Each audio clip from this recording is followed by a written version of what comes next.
Ngizocela ukusukumisa olandelayo ubaba Malinga ngokukhuluma athathe sindisi wami bogihola obambisiza isata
kule mzuzu emhlanu angikholwa ukuthi uzoba mhlanu lizoba ngaphansi kwalokho njengoba singaphila. Ngicela sisondele bazalwane ukuneliwe enthi la.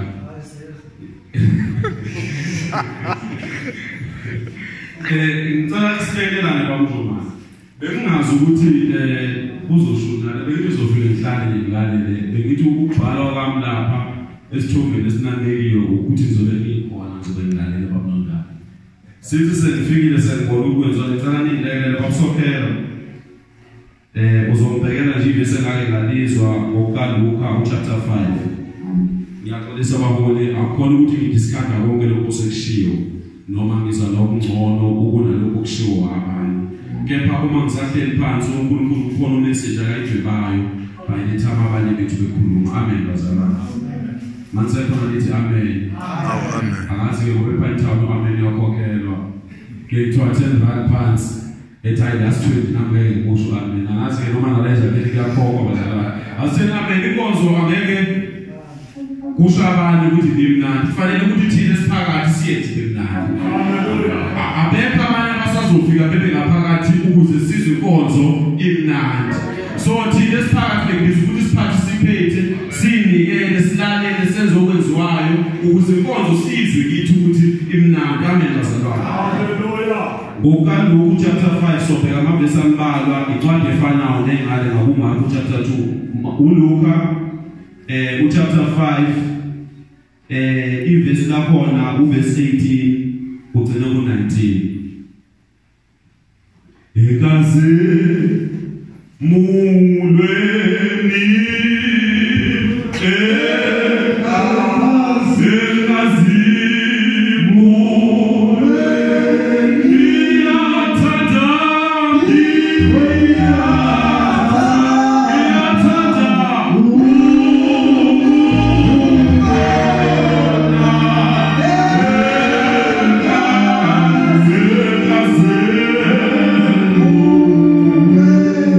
Yeah.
ngokama uLuka chapter 5 sifunda uverse 18 ofundela nje.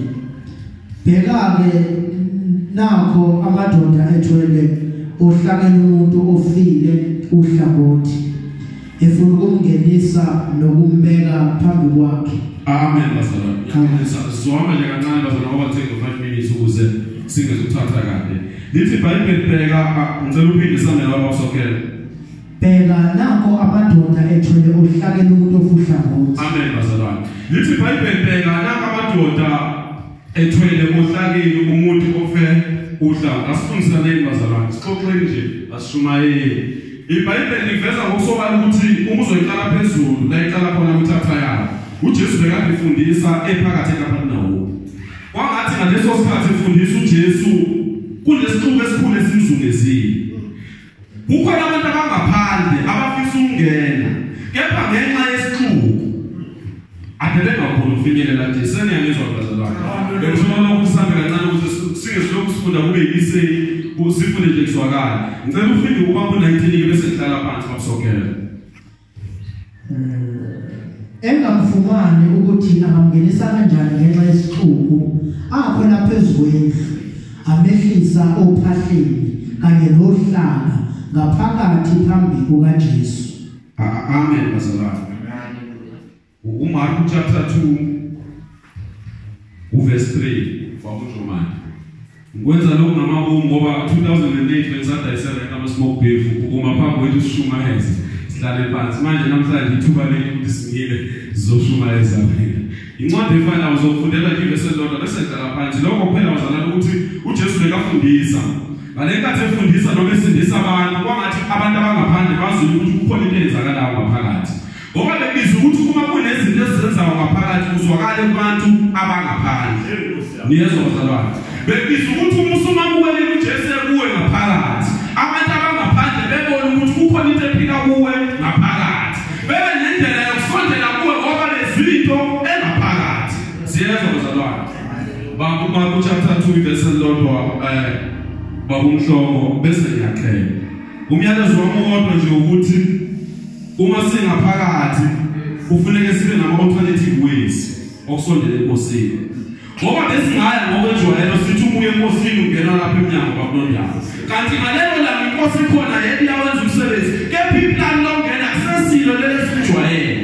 Bebiza amadoda azomaye enkosini ebe nendlela zokuxhumana nenkosi. Ngoba ke wahamba amadoda ngelilanga lithi iBhayibheli bekade ihambela nje kukhulu engena lapha ekade yakhona. Ngenhlanhla lithi iBhayibheli athi ihamba endaweni e-right. Uma esahamba endaweni e-right abanenhlanhla ukuthi lendlela athi ihamba kiyo ahlangana noJesu. Kanti inkinga yale madoda yonke ukuthi ayakhula. Kodwa wazi ukuthi lendlela ahamba kiyo indlela e-right azoba nenhlanhla ukuthi bayihambe ehlangane noJesu. Lithi iBhayibheli bese uJesu ubona ukugula kwawo uyabasindisa ukuthi hambani uphindele emuva aphulukise isifo sothoko. Baliveza ngokusobala iBhayibheli ukuthi umzalwane ngasikhathi sakudala umekade manje ukuthoko isandla noma umzimba ubuka ngathi umhlophe ngathi uthelengethwayo. Bekuba nesayini ukuthi umzalwane lo uyagula kufuneka behlale bodwa kufuneka bephakele bodwa kunendlela ethize abathithwa ngayo abantu abagulayo ngoba siyagula bazalwane ukuthi izifo zethu nje ihlukene. Ungathuka nje ngathi awuzwa kodwa uyakwazi ukufa kwakho ngokuphethe. Lithi iBhayibheli amadoda mhlongo mayahamba ahamba endleleni awazi ukuthi azohlangana noJesu. Kodwa iBhayibheli yaveza ukuthi ayikade yeye lapha iyakhona. Kanti azoba nenhlanhla endleleni ahamba ngiyindlela e-right ehamba noJesu. Siyawadinga amadoda azohamba kahle endleleni. Ngoba uma ehambeka kahle endleleni nasendleleni e-right azoba nenhlanhla ukuthi ukugula kwawo nobuthakathaka lobushuwo mkwethu lapha ukuthi sihamba samadoda ebasebenzi kahle. Dinga amadoda azohamba ngendlela e-right azoba nenhlanhla ukuthi indlela ahamba ngayo ahlangana noJesu. Amen bazalwane. Ngoba siyahlala intombi ithi iBhayibheli nesuthenasi. Kepha indlela endaweni e-right ilinde umuntu right. Kanti sinenkinga yokuthi khona sicela endaweni e-right ilinde umuntu right. Kepha asiphethe right okufuna umuntu right. Yingakho ukuthi sidinga amadoda azohamba endleleni e-right abe nenhlanhla futhi indlela ahamba ngayo ehlangane noJesu. Ngoba yabona ububi bamadoda naka-Eli lekela vesi iBhayibheli athi adinga amazi uNkulunkulu. Yini into odinga amazi uNkulunkulu? Angikhathali noma ngayi nemali engakanani. Kepha lithi iBhayibheli ububi bamadoda naka-Eli bekadinga amazi uNkulunkulu. Funda uMarku chapter 2 sentela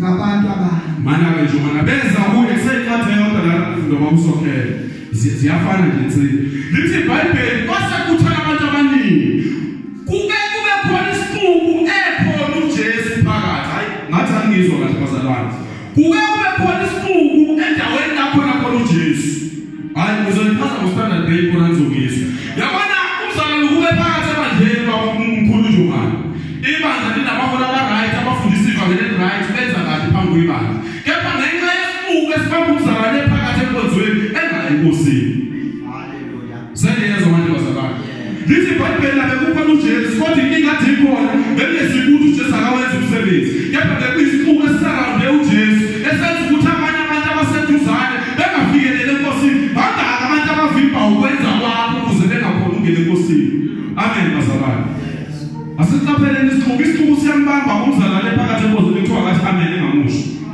kulento kuye ngaphakathi kepha sibonakala masikhuluma ngesiqubu asikhuluma ngabantu kukhona isiqubu esifamba umuntu ephakathi efundisa engaconcentrate before the WhatsApp ziningi iqubu ehamba amadoda yami endleleni ukuze engenzi kahle lithi iBhayibheli ngalelanga bekade sikhona isiqubu sibamba abantu sivimbha uJesu kodwa kukhona abantu abanesifiso kusho ukuthi isiqubu sivimba abantu abanentsha abaphokophelele ukuthi besondele enkosini yingakho amadoda lawo azaqala ukuphatha phezulu jwabelanga inhlobo senqedwe qhubeka ufundi besilokugcina lengaze siqale uVerse 4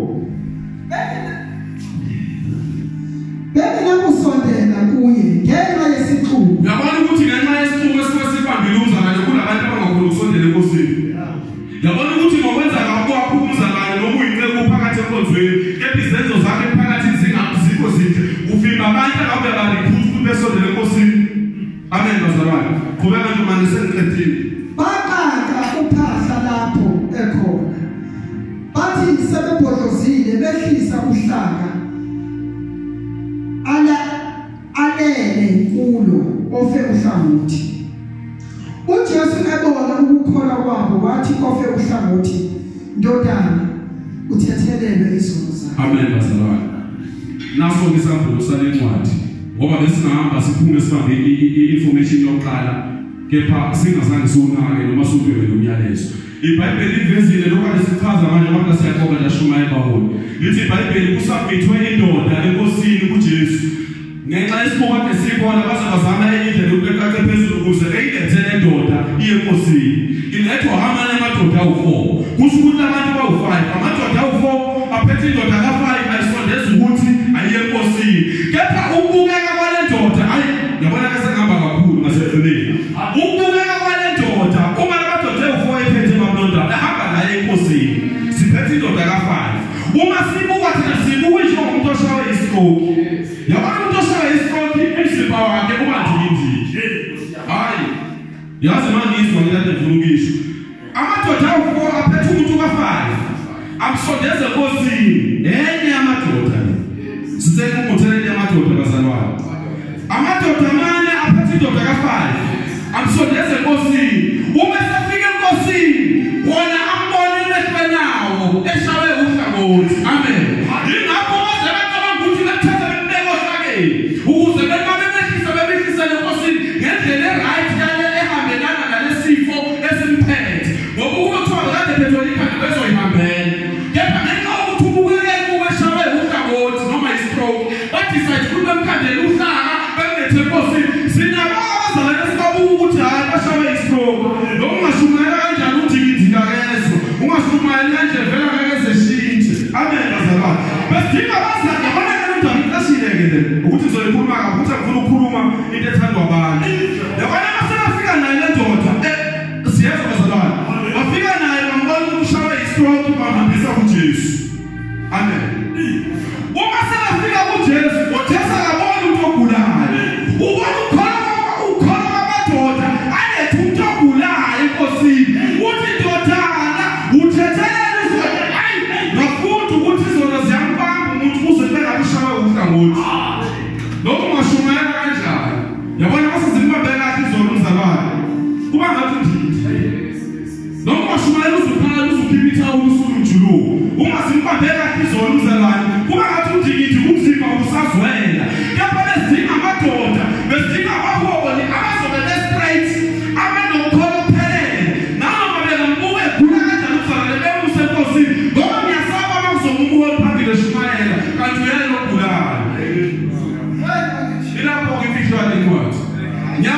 bazomkhona phambili ebandleni ethulithi ibandla ku-worship lisenkosini kanti yena ogulayo.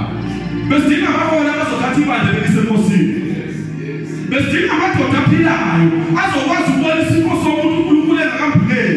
Ngale nkathi bekhona ukuthi uma silisa leli bandla enkosini sishumayela ezakeni kunabantu abazophenduka. Asidinga abantu abazoshumayela ngokwazi. Asidinga abashamazana abazohamba ngokuqonda ukuthi uNkulunkulu ukhona uJesu nomsindisi. Amen. Ngoba ayahamba amadoda ebhudini bethi sifuna ukubuya sithele igazi levana senhlaka abaziyaxolisa ngesikhathi eside bazalwane engasho lutho. Ahamba amadoda ebhudini mkhulu ethi ayabuya ethele igazi lesiphambano lapha kuthi ethele leshumayela umzalwane ezekhaya ihlale phansi kudlale lesikeshe esidala ngobhuti. Kanti bayaphotha ukuthi nangale nkathi bethele uJesu bekade emathatha amadoda ade bethele. Kodwa lithi iBhayibheli uJesu bephakathi endaweni lesembi abanye abakade beboshiwe. Uma lebhadi kumzalwane ahambe ebhudini noma ephasikeni kanti uzokwethele isigebengu igazi lesigebengu. Evumela uthothi phakathi ebandleni. Evumela uthothi phakathi. Sithi kodwa ngokubebuya khona ephasikeni. Asifundanga ukuthi endabeni ngakho kwenzakalayo. Besidinga amadoda azosabana enkosini beke ngendlela right bebuye besindile siyabonga. Hallelujah.